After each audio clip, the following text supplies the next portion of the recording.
নিকৃষ্ট জায়েজ কাজ। এটা হচ্ছে থুতু ফেলে আবার চেটে নেওয়া হতে হবে। আর সবচেয়ে কষ্ট পেয়েছি আমি এখানে কিছু আলেম ওলামাও এর পক্ষে সাফাই গাওয়া শুরু করেছে।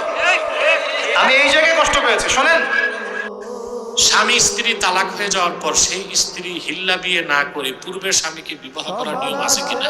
কোনো নিয়ম নেই, বরং হিলাটাই একটা নিকৃষ্ট পন্থা। এটা কি নিকৃষ্ট পন্থা, নিকৃষ্ট জায়েজ কাজ। আপনি যে আপনার স্ত্রীকে ছেড়ে দেন, ইদ্যত পালন করতে হবে, 3টা ঋতু পার হবে, তারপর পবিত্র হবে, তারপর তার অন্যত্র বিয়ে হবে। কোনো কারণে দ্বিতীয় স্বামী ছেড়ে দিলে আবার ইদ্যত পালনের পর প্রথম স্বামী তাকে বিয়ে করতে পারবে। আর আমাদের দেশে একটা ব্যবস্থা হয়েছে হিলা, এটা হচ্ছে নিকৃষ্ট জায়েজ কাজ। নিকৃষ্ট জায়েজ কাজ এটা হচ্ছে থুতু ফেলে আবার চেটে নেওয়া। থুতু ফেলে আবার, কথা বলে না, চেটে নেওয়া। অর্থাৎ আপনি বসে দিচ্ছেন, এখন তার থাকতে পারেন না, তখন দেখা যায় পুরা একটা বা ভাড়াটিয়া কারো কাছে কয়দিনের জন্য বিয়ে দিল, আবার তারে বুঝাই দিলেন যে এটা ছাইনা দিতে হবে, কিছুদিন পর ছেড়ে দিল, আবার আপনি বিয়ে করলেন। এটা হিলা।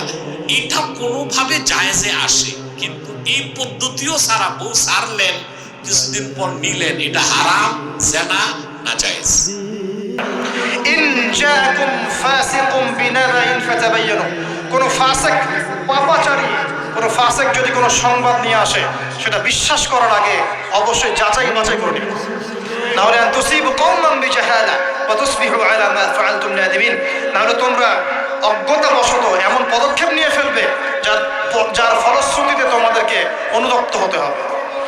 আর সবচেয়ে কষ্ট পেয়েছি আমি এখানে কিছু আলেম ওলামাও এর পক্ষে সাফাই গাওয়া শুরু করেছে। আমি এই জায়গায় কষ্ট পেয়েছি। শোনেন, আজকে মজা নিচ্ছেন, ট্রল করছেন, করেন, এটা আপনার দিকেও আসবে ইনশাআল্লাহ, দেখেন। কারণ এটা শুধু আমাকে উদ্দেশ্য করা নয়, এর উদ্দেশ্য হচ্ছে পুরো ওয়াজ মাহফিল এবং আলেম ওলামা এবং পুরো কমিউনিটিকে বিতর্কিত করা। আপনার উচিত ছিল নিজের ভাইয়ের পাশে এসে দাঁড়ানো, আপনি উল্টা মজা নিয়েছেন। এগুলো আল্লাহর আরশ পর্যন্ত পৌঁছে গেছে ইনশাআল্লাহ।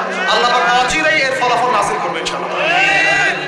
আমি শুধু এতটুকু বলছি, আল্লাহর কাছে হাত তুলে দোয়া করছি, আল্লাহুম্মা ইন্না নাজআলুকা ফি নুহুরিহিম ওয়া নাউযু বিকা মিন শুরুরিহিম।